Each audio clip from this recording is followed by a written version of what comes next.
If you grew up in the 1970s, 1980s, or 1990s, the chances are the name Volvo has a place in your heart for different reasons. It was either the car that some wealthier family member purchased because Volvo was the safest car you could buy, and was for many years, and some would argue still is. Or it was the brand of vehicle that somebody in your family owned that was really old and just somehow kept going, whether it was an old Volvo Amazon or a 240 or perhaps a more modern model. And you could just load them up with tons of stuff and just go anywhere and it would just keep going. And for me, that was kind of my experience with Volvo growing up. My uncle had one, and when I was in my late 20s, early 30s, and I adopted my kids, we actually purchased a very cheap Volvo 240. It was a red one. The paint was terribly faded. We called it Tank because it would go anywhere and do anything and pull anything, and it didn't ever really let us down. Apart from that time I lent it to Kate Walton Elliott and the clutch failed. But it was on its first clutch, with well over 100,000 miles on the clock. So when Volvo came out with the EX90 electric SUV and then invited us to attend the official global launch event, I was like, this is going to be good. I'm going to have fun with this car. I like Volvos. Volvos just do what you want. But I've spent some time with this in the last day or so, and it is most definitely not your grandfather's or your father's, or indeed your student days Volvo.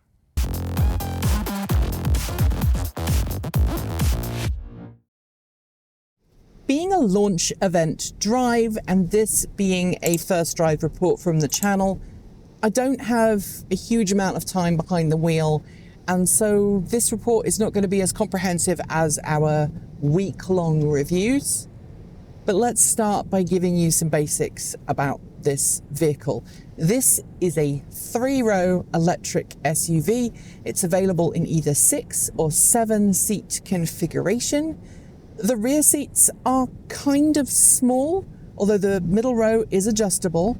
And as long as you don't have anybody super tall sitting in it, the second or third row, you can just about squeeze 5 adults in, but it wouldn't necessarily be good for a long distance trip. Under the floor, you get a 111 kilowatt hour battery pack, of which 107 kilowatt hours is usable.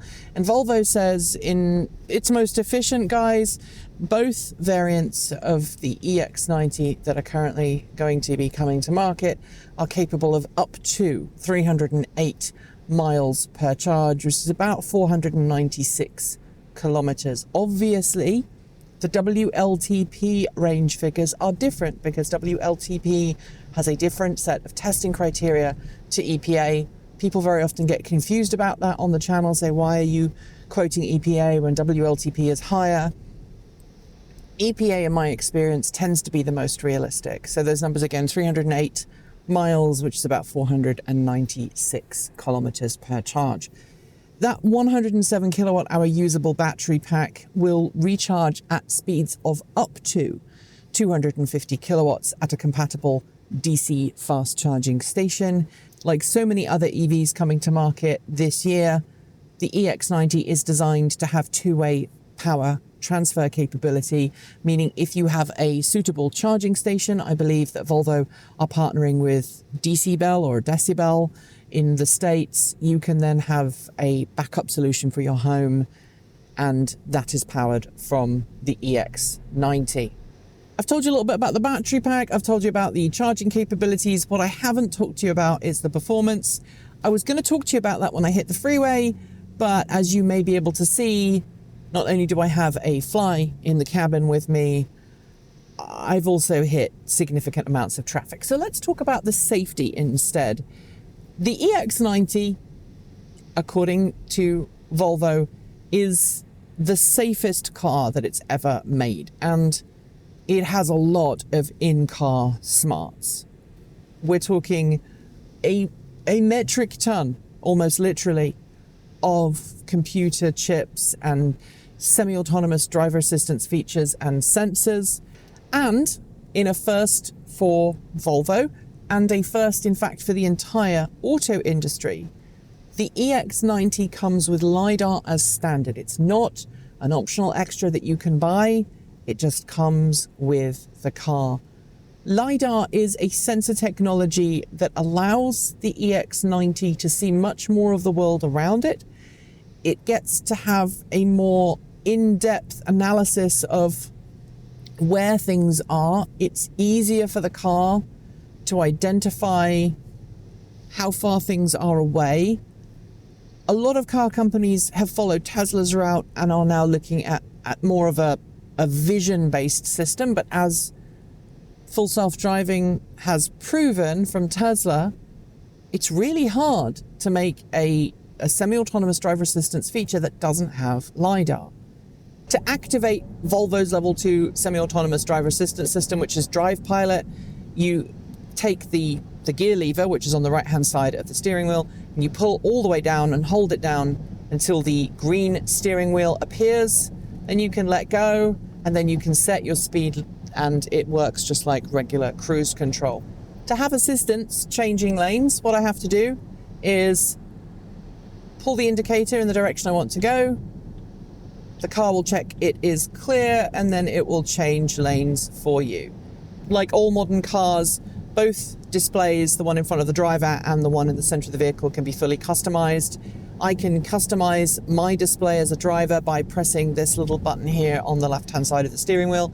I can have a very simple display just showing how fast I'm going and what the maximum speed limit is. I can have one showing my map, which I find very useful, or I can switch into kind of this semi-autonomous visualization.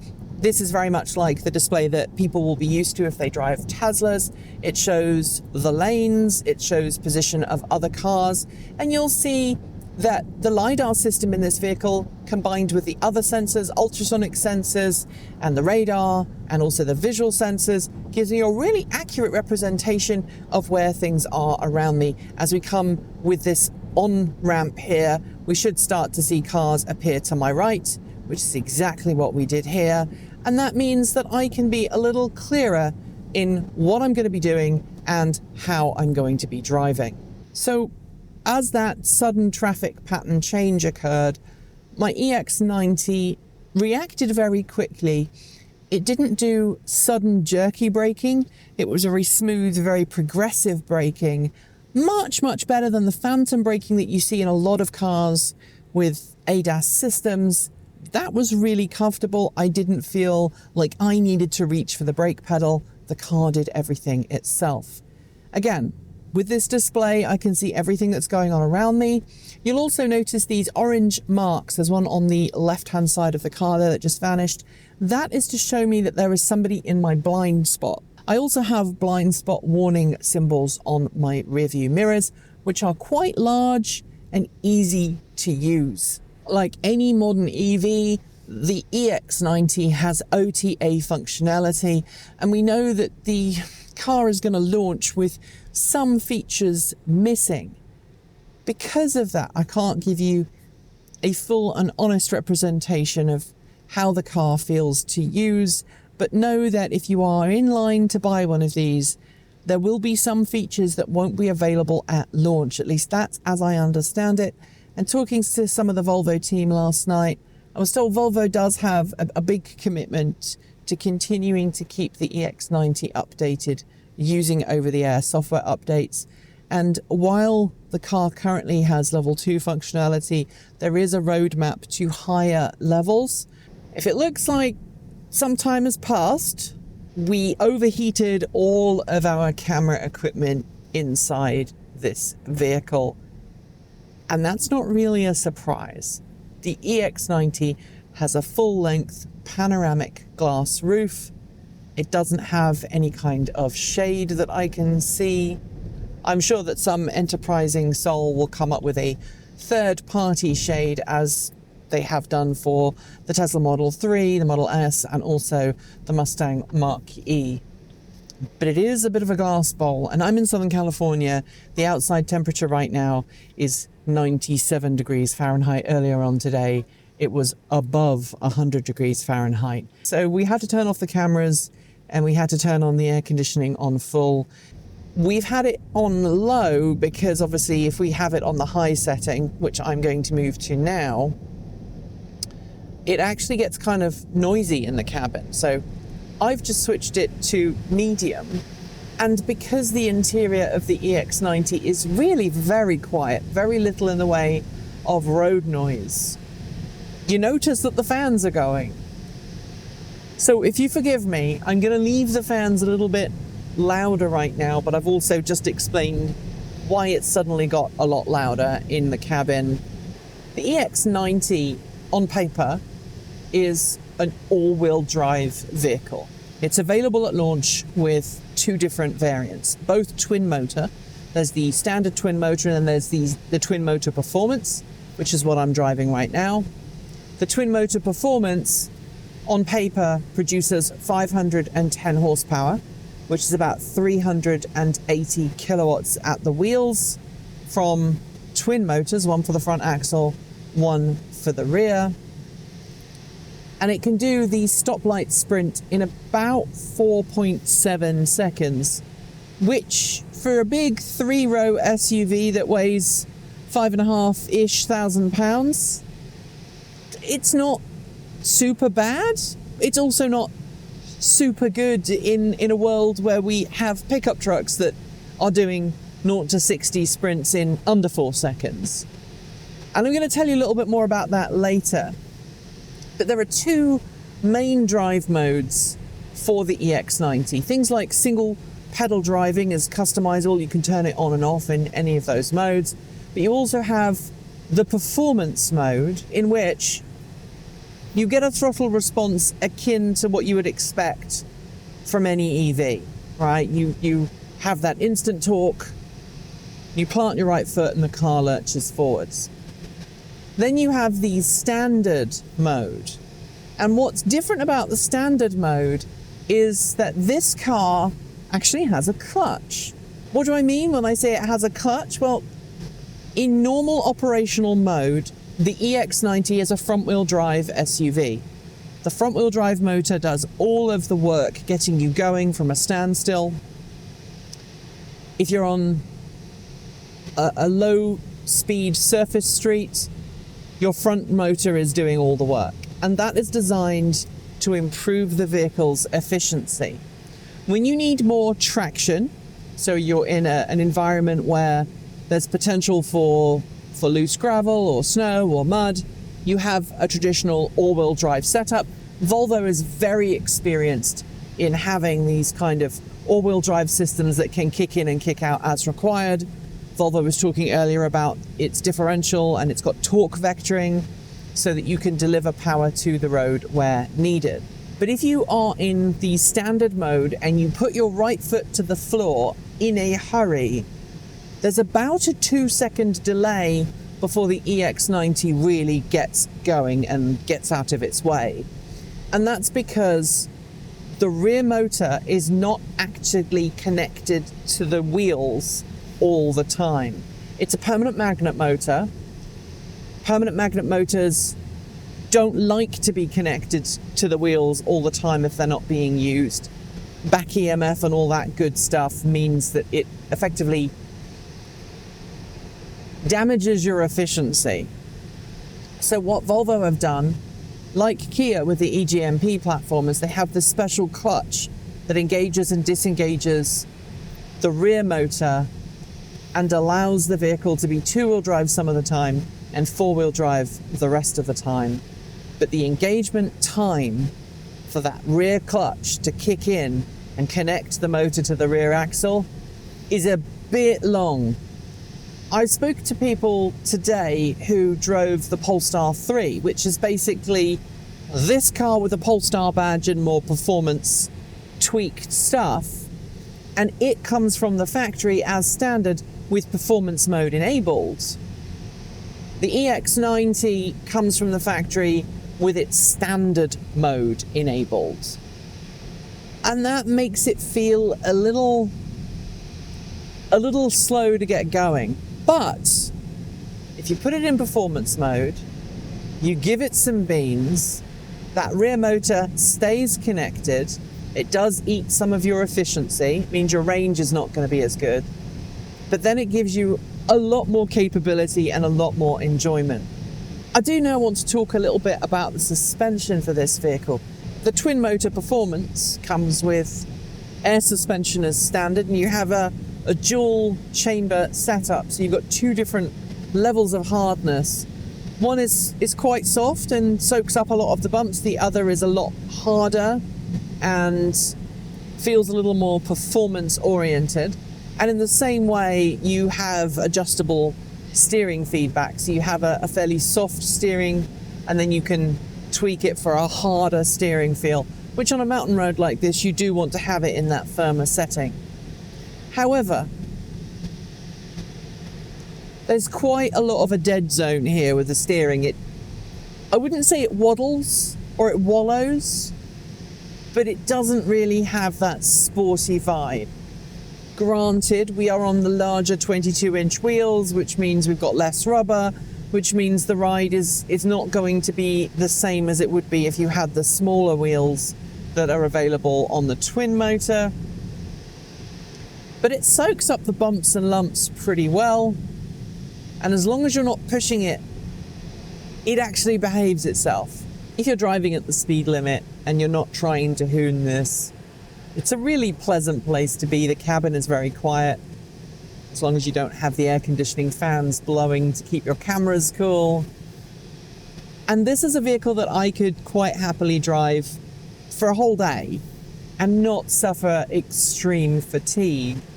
Driving it through the mountain pass on our way out this morning, I was driving it with a much more performance-oriented angle, and it was hard work. I felt the weight of the vehicle in every corner. I felt noticeable body roll. I felt the weight transfer every time the camber changed. And sometimes it felt like I was getting close to the edge of what the car could offer, but at no point did the car let me down. And I wonder if that's a ploy on Volvo's part, to make you think that you're at the edge when you really aren't. And again, that plays to Volvo's safety-oriented mindset. One thing I do want to talk about here that I haven't talked about yet is the battery passport that comes with this car. It's a really neat feature that Volvo has introduced for all of its EVs. And the idea is that you get to scan a code within your car, and it tells you all of the information about the battery pack, where it was made, where its components came from, what the carbon footprint of the battery was. And if you are someone who is looking for a vehicle that has a known carbon footprint, really Volvo is at the top of its game here. In addition to all of that, Volvo makes use of a lot of recycled materials in its vehicles, and we're told that the plastics make use of material sourced from pine trees combined with recycled plastics. The seats in this particular variant of the EX90 are like a special wool blend. Some models have recycled wood paneling, and we're told that the wood is so thin that actually light shines through from behind. In addition to all of the sensor tech, the LiDAR, and all of that outside, Volvo also has sensors inside the vehicle that allows it to detect movement within the vehicle. If you lock your vehicle and walk away and you happened to be forgetful and leave a child in the vehicle or a pet, the car will be able to notify you through its smartphone app or notify you externally that, hey, you need to come back and make sure that you don't leave someone in the car. And while it might be easy to laugh at such a feature and say, well, that feels like a gimmick, the statistics don't lie. Lots and lots of children are left in hot cars, either intentionally or unintentionally, and that's a completely different discussion. The same is true for pets. and if a sensor within the vehicle that monitors the interior of the cabin when the vehicle is not being driven can detect the presence of a child or an animal and help that animal or child not suffer heat stroke or perhaps even death, it's a good thing. While the EX90 does share a joint platform with the Polestar 3, they are essentially the same car underneath with different branding. And ultimately, this car's platform will be shared across other Geely-owned brands like Zeekr, etc., etc. It's worth noting that this vehicle does feel unmistakably Volvo. If you have ever sat behind the wheel of the XC90, which was the gasoline or hybrid, plug-in hybrid variant of Volvo's 3-seat SUV, there are some things that are worthy of note that are very different. First of all, the cabin is a lot cleaner and simpler.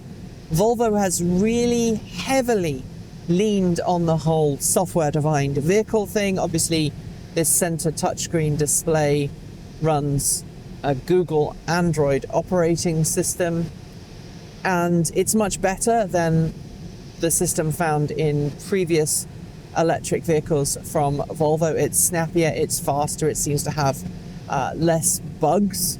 This little driver display here is very clear and easy to read, fully customizable, and of course you also have the head-up display. I have polarized sunglasses on, and as is the case with a lot of head-up displays, I can't see it right now because I have polarized sunglasses on. And at the top of the list for those things that are different between this car and its predecessor is the seat controls. The XC90 had a plethora of different seat controls to give you fairly easy access to all of the different seat settings to get your seat just so. On the EX90 there is just one solitary multi-function button. It's square, you can twist it, you can push it forwards, you can push it back, you can bap it. Unfortunately, not to a funky music track. And to get the seat just so, you do have to really use the touchscreen display. Additionally, mirrors. You have to use the touchscreen display to set them. You have to go into the menu item, tell the car that you are going to set whichever mirror you want to use, and then you have to use the buttons on your steering wheel to set the mirror the way you want it. That is something straight out of Tesla's playbook, and not everybody is going to like that. And there are no discrete profile buttons. You don't just hit a button when you get in the car and everything is adjusted the way you want it to.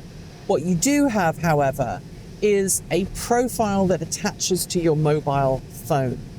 So if you have an Apple iPhone or an Android phone, you can download and install the Volvo smartphone app, and then you have phone as a key functionality available for you, just like you're now seeing with so many other vehicles in the market. It means you don't have to carry a physical key fob, and for this particular event, Volvo actually gave us all mobile telephones. These are just Apple iPhones with phone as a key on it. It's connected to the wideband Bluetooth that this car has and allows us to drive the car using a smartphone instead of a discrete key fob. You can have a key fob, I believe, if you want it, but since most people carry around their smartphones, it's a great way of reducing how much you have to carry with you when you're making a trip. To finish, I want to talk about the thorny issue of price. This car is not cheap. In its entry-level form right now, it's around about $80,000 US. The car I'm driving, the twin motor performance, spec'd as it is with the packages it's got active, you're looking closer to $92,000, $93,000 US. That means that this car is not going to qualify for federal tax incentives in the US. It's not going to qualify for tax incentives in other markets around the world that have caps on how expensive your vehicle can be. And it really does cement this vehicle as luxury premium before anything else. Normally when one buys a premium or a luxury vehicle, You're buying into the name, you're buying into the opulence of the interior, you're buying into the prestige of the actual vehicle. But in Volvo's case, and I've felt this for many years, you really are buying into its legacy of safety, its approach, its engineering ethos, and its desire to put safety above everything else. And if that vibes with you, then this is a good car for you. We were joking earlier that this is a quintessential diplomat's car. If you go to any country around the world and you happen to hang around where there are sizable numbers of embassies, you'll see a Volvo somewhere driving along with diplomatic plates. And it's a car that just has the right level of comfort and poise and capability that you could put a high-ranking official from a foreign government in the back seat and take them somewhere for dinner in a fancy part of town and not feel ashamed. At the same point, though, you could take this to the stables with your kids who are going there for riding lessons and be fine with that. And I should note, this vehicle is rated to tow. It's rated to tow about 4,500 pounds, which is not bad for an electric SUV of its class. Not the best, but not bad.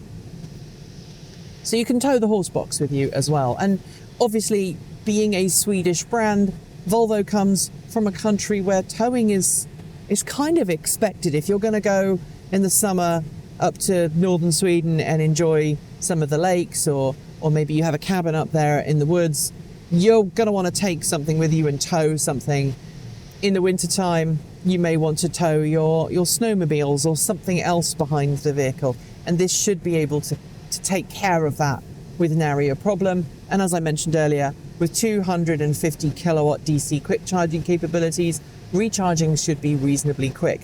However, this is not an 800 volt battery pack, so it can't do the ultra fast charging of some of the other vehicles in the segment.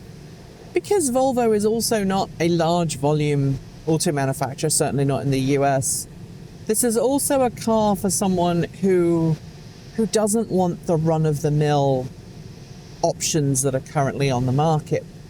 Maybe somebody who has decided they don't want a Tesla for whatever reason. Either they don't like the way the interior is, or they have issues with the company's CEO. This is another option for that kind of person. This is also a good option for somebody who wants a 9-seat SUV that isn't a Kia. Personally, I feel like the EV9 is the better choice for most people who are in the market for a 7-seat electric SUV. But if you want something a little bit more upmarket, you want something with a little bit more customizable seat arrangement, or you want to have that prestige of a Volvo, you want to have that reputation that Volvo has built over the years, this is perhaps the better choice. I've been driving electric Volvos for almost as long as I've been covering this industry. And I hate to admit it, but that's 18 years. I was lucky enough to drive Volvo electric prototypes in the Arctic. I've driven most of Volvo's in production, plug-in hybrids. And as Volvo has marked its move towards an all-electric future, I've had the chance to drive some of Volvo's newest electric models. On paper, the EX90 should be a good flagship vehicle for Volvo. It's got seating for 6 or 7, depending on if you choose the captain's chair or not. It's got a decently sized battery pack, 107 kilowatt hours usable. It's got up to 308 miles of EPA approved range. But while I think the vehicle is well executed, it also became apparent to me while driving this car that there are just a few things, just a few nips and tucks and tweaks and alterations that would make it go from adequate to exceptional. There is no reason why the rear-wheel drive motor should take 1.5 to 2.5 seconds to engage. I get it. It's a permanent magnet motor. Deactivating it when it's not required allows this car to get about 30 miles more on the EPA range test than an identically spec'd Polestar 3. And by that I mean same batteries, same motor. But in traffic, it makes this car behave a little bit like an old school turbo or an automatic. It has a slight hesitancy that makes you unsure if you put your foot to the floor when and how that power is going to be applied. And the torque curve is perfectly smooth. But in order to get the most out of this vehicle, you need to drive it in performance mode. And that irks me. And I've spoken to other journalists who've been here on this test ride today, and they've had the same feedback. In performance mode, this is a good car. If you make the suspension its hardest possible setting, if you make the steering its hardest possible setting, it drives well. You can carve it up canyons, but it's also a big 3-row electric SUV, one that can tow about 5,000 pounds. That's great. Would I recommend you buy it? Well, that really depends on what you want in a car. This, in some ways, is a status symbol and an electric SUV. It's a car you buy because you've got the money and you want a vehicle that is well built and well executed. Admittedly, I haven't had a whole lot of time behind the wheel driving this car. About 2-3 hours. With traffic, with roadworks, with California. I would have preferred to have spent some time with this somewhere other than California, actually putting this car through its paces, actually taking it on a longer distance trip, learning about its pilot assist, learning about its lane change capabilities, trying out the fast charging. I mean, we had to go back to our hotel for lunch. Volvo requested us to do that. We've only got maybe an hour or so left before this car goes back. And so we don't get to charge it. We don't get to experience how it tows. We don't get to experience the preconditioning or the software updates or anything else that makes this car what it is. What I'm giving you right now is my first drive impression, and first drive, well, it's adequate. It's not exceptional. And the reason it's not exceptional is that it feels like the software and the hardware of this vehicle are fighting each other in some ways. Take the rear-wheel drive clutch, for example. I get it. It's a permanent magnet rear-wheel drive motor that, when it isn't needed, can be mechanically disconnected from the axle. That allows the front-wheel drive to do all of the actual moving the vehicle along.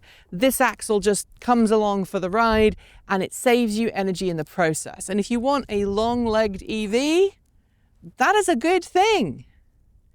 But if you're in stop-start traffic, it becomes bothersome, and it makes this car feel a little sluggish. And yeah, you've got the air suspension. It's fully customizable. You can have 2 different options for firmness. You can do the same with the steering. And the in-car system from Google is better than any other system I've seen from Google in a Volvo vehicle to date. But the thing that I think most about when I think about Volvos, safety and drivability and ruggedness, now seem to be beholden to the software, not to the heritage.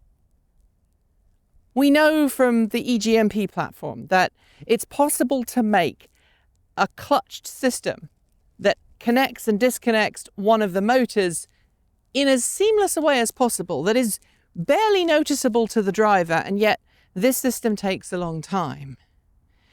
We know that it's possible to tweak the driver interface so that when you start the car up, it defaults to the more pleasant driving experience.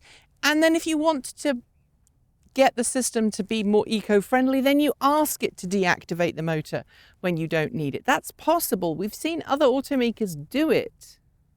Every time you get behind the wheel, you have to remember to put it in performance mode. And performance mode isn't performance mode, it's normal mode. And I know I shouldn't be critical of a 3-row electric SUV, a full-size electric SUV with the smarts and the safety tech that this car has got. In terms of the safety tech, the LiDAR, the sensors, this car is game-changing.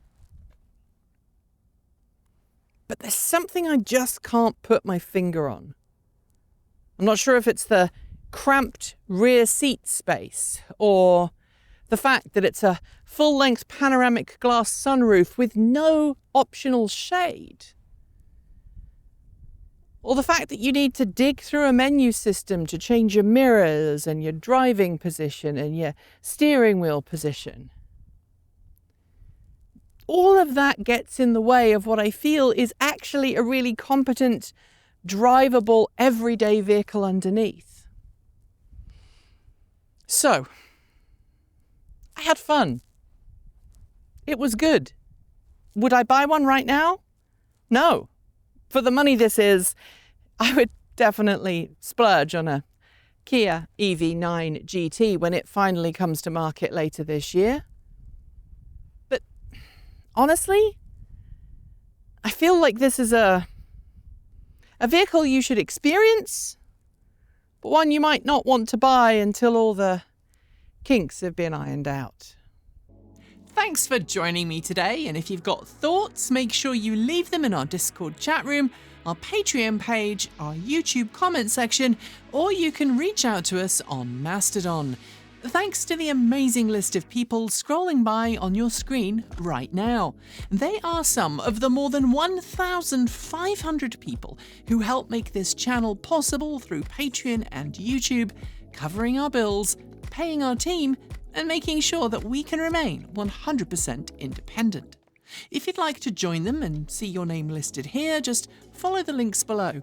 There are a range of different tiers you can sign up for, from as little as $1 a month, or if you pay yearly, around $10.08 a year.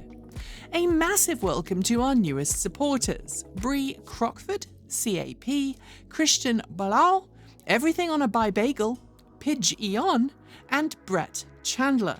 To join the list and get your shout out, become a paid Patreon member for your moment of fame. If you'd like to support us with a one-off donation, you'll find links below for Ko-fi and Bitcoin donations, and we even have a good old-fashioned PO box you can reach us at, the address for which you'll also find below. And if you're in need of some swag, do check out our swag store in the down below. We've got some fantastic content coming right up, so make sure you're subscribed on PeerTube or YouTube, and we'll see you soon. As a reminder, we make new videos every Monday, Wednesday, Friday, Saturday, and Sunday.